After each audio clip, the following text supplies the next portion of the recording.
قال رسول الله صلى الله عليه وآله وسلم صل من قطعك وأحسن إلى من أساء إليك وقل الحق ولو على نفسك۔ مضمون روایت، مضمون حدیث بے انتہا اہم ہے۔ انسانی معاشرے کی رونق، انسانی معاشرے کا ایک دوسرے کے ساتھ، انسانی معاشرے میں انسانوں کے ایک دوسرے کے ساتھ رشتوں کا استحکام اور رشتوں کا حسن اور زندگی کی رونق اس میں مضمر ہے۔ عام طور پر دیکھا جاتا ہے ہمارے معاشروں میں، خاندانوں میں، گھرانوں میں، کہ لوگ بے برکتی کی شکایت کرتے ہیں، غربت، افلاس اور نحوستیں، اس میں مبتلا ہیں لوگ۔ لیکن ان نحوستوں سے، غربتوں اور افلاس سے نجات پانے کے لیے بجائے اس کے کہ لوگ منفی طریقے استعمال کریں، میں بہت سنبھل کے کہنا چاہتا ہوں لیکن بات ادا ہو نہیں پاتی اور واضح نہیں ہو پاتی۔ عموماً لوگ جب رزق میں تنگی اور زندگی میں وحشت و ویرانی اور نحوستوں کا احساس کرتے ہیں تو ایک عام سی بات ہو گئی ہے، فوراً کہتے ہیں کسی نے کچھ کر دیا ہے، کوئی سحر ہے، کوئی جادو ہے، کسی نے باندھ دیا ہے، قسمت باندھ دی ہے، وغیرہ وغیرہ۔ اور پھر اس سے بچنے کے لیے اور دور کرنے کے لیے اسے کمزور طریقے اختیار کرتے ہیں۔ دعا کی اہمیت اپنی جگہ ہے، تعویذ کی جو شرعی تعویذیں ہیں ان کی اپنی جگہ اہمیت ہے، لیکن عام طور پر جو ایک بازار لگا ہوا ہے دعاؤں، تعویذوں کا اور معالجات روحانیات کا، جس میں کوئی گہرائی اور اصالت نہیں ہے، اس سے بچیں اور وہ طریقے اختیار کریں جو اللہ نے اور اللہ کے رسول نے بتائے ہیں اور جو سچے اور اصلی طریقے ہیں۔ زندگی میں رونق، زندگی میں برکت، زندگی کے رشتوں میں حسن، تازگی، طراوت اور استحکام پیدا کرنے کے لیے، زندگی کو سرسبز و شاداب بنانے کے لیے سب سے بڑا اصول صلہ رحم ہے، سب سے بڑا طریقہ کار صلہ رحم ہے۔ صلہ رحم اور آپس میں حسن سلوک، چنانچہ قرآن مجید کی آیتوں میں اس بات پہ زور دیا گیا ہے۔ بے شمار حدیثیں اس مضمون کی ہیں، لیکن اس وقت میں صرف اس ایک حدیث کو آپ حضرات کی خدمت میں پیش کر رہا ہوں۔ صل من قطعک، حضور کا حکم ہے، گویا یہ صل صیغہ امر ہے، جو تم سے رشتہ توڑے تم اس سے رشتہ جوڑو۔ صل، تم صلہ رحمی کرو، من قطعک، جو تم سے قطع رحمی بھی کرے اس سے بھی تم آگے بڑھ کے صلہ رحمی کرو، جو تم سے رشتہ توڑے تم اس سے رشتہ جوڑو۔ ہر طرح کی انانیت اور اس سلسلے میں جو حمیت ہوتی ہے، حمیت باطلہ اور بے محل غیرت اور انانیت، اس سے بلند ہو کر کوئی رشتہ توڑے، آپ آگے بڑھ کے رشتہ جوڑیے۔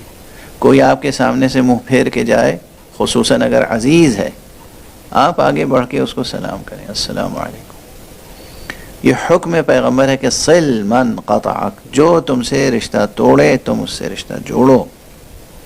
وَأَحْسِنْ إِلَى مَنْ أَسَاءَ إِلَيْكَ، اللہ اکبر۔ اس کے لیے بڑا دل گردہ چاہیے نا، بڑا سینہ چاہیے کہ جو تمہارے ساتھ برائی کرے تم اس کے ساتھ اچھائی سے پیش آؤ۔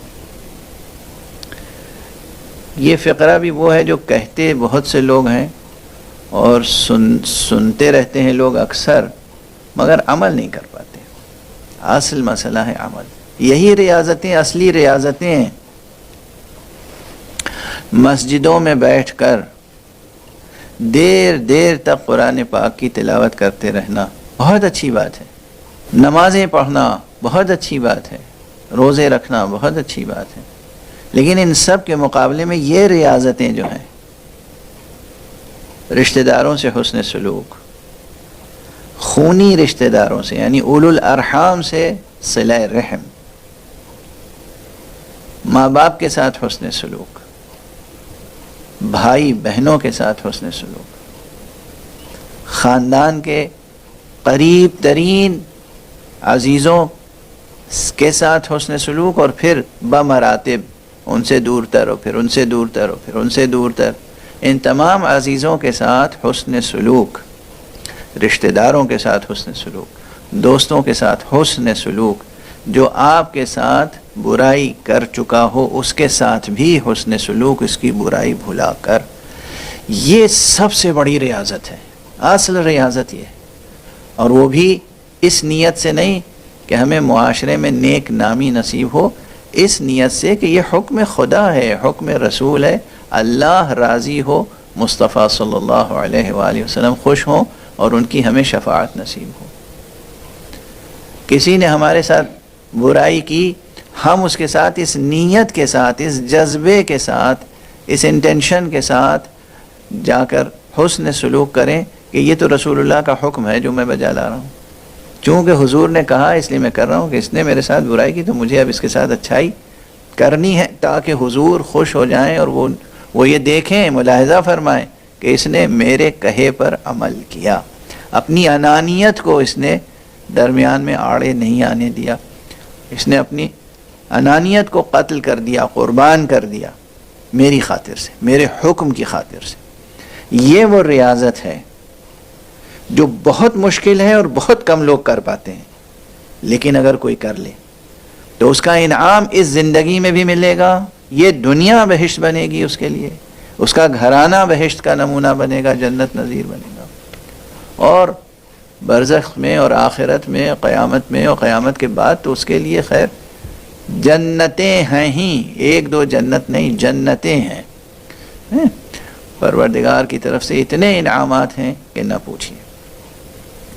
صلہ رحم اور قطع رحم کے تعلق سے ائمہ اہل بیت علیہم الصلاۃ والسلام کی طرف سے ایک یہ مضمون بھی آپ حضرات تک پہنچا دوں، معصوم سے ہے کہ اگر کوئی شخص بلا سبب شرعی قطع رحم کرتا ہے، کسی اپنے عزیز سے، خونی رشتہ دار سے قطع تعلق کر لیتا ہے، تو اس کی 30 سال عمر گھٹ جاتی ہے، اور اسی کے برعکس اگر کوئی شخص صلہ رحم کرتا ہے تو اس کی عمر 30 سال بڑھ جاتی ہے، اللہ اس کی عمر میں برکت عطا فرماتا ہے۔ اور اسی نسبت سے جس طرح عمر میں برکت عطا فرماتا ہے، صلہ رحم کے صلے میں پروردگار اس کے رزق میں، اس کی روزی میں بھی برکت عطا فرماتا ہے۔ تو یہ ایک عمل ایسا ہے کہ جو ہزارہاں عبادتوں پر بھاری ہے، اور اس لیے میں اس حدیث کو پیش کر رہا ہوں آپ حضرات کی خدمت میں۔ یہ شب و روز وہ ہیں کہ جس میں حضور علیہ الصلاۃ والسلام کے ارشادات پر عمل اور ان کے احکام کی پیروی، ان کی سیرت کی پیروی جس قدر آپ کریں گے، ہماری اور آپ کی زندگی اتنی ہی روشن اور تابناک ہوگی۔ صل من قطعک حکم ہے، وَأَحْسِنْ، احسن بھی صیغہ امر ہے، احسن من اساء الی من اساء الیک، جو تمہارے ساتھ برائی کرے تم اس کے ساتھ حسن سلوک سے پیش آؤ، اچھائی نیکی کرو۔ وَقُلِ الْحَقْ وَلَوْ عَلَى نَفْسِكَ، یہ اسی حدیث کا آخری فقرہ ہے، تم حق بات کہو چاہے وہ تمہاری ذات کے خلاف ہی کیوں نہ جا رہی ہو۔ یہ بھی وہ بات ہے کہ جو زبان سے کہنا آسان ہے، لیکن کرنا مشکل ہے. اور یہی وہ چیزیں ہیں جو اصل اصول ریاضات شرعیہ ہیں. لوگ ریاضتوں کو سمجھتے ہیں تسبیحیں پڑھتے رہنا، تلاوت کرتے رہنا. نہیں، یہ ہیں کہ جہاں نفس آڑے آ جاتا ہے اور اس نفس کو پھر نظر انداز کر کے، نفسانی تقاضوں کو نظر انداز کر کے اور رسول کے احکام پر، خدا کے حکم پر عمل کرنا، یہ ہے ریاضت. یہ سیر و سلوک کی جان ہے. سیر و سلوک صرف اعتکاف میں نہیں ہے کہ مسجد میں اعتکاف کر لیا جائے.